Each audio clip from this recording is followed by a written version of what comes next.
Imigrācijas un bēgļu krīze ir globāla problēma, kas prasa kolektīvu risinājumu un solidaritāti starp Eiropas valstīm.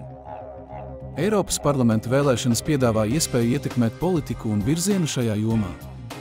Mēs varam atbalstīt kandidātus, kuri cenšas atrast humānus un efektīvus risinājumus imigrācijas un bēgļu krīzes risināšanai, kā arī kuri strādā pie integrācijas politikas un ilgtspējīgiem risinājumiem, kas ņem vērā visas iesaistītās puses vajadzības.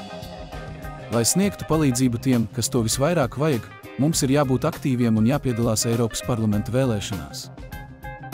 Mani sauc Mārtiņš Ate un esmu deputāta kandidāts no Tauta Zeme valsts saraksta numur 13 Eiropas parlamenta vēlēšanās. Mūsu balsis ir svarīgas.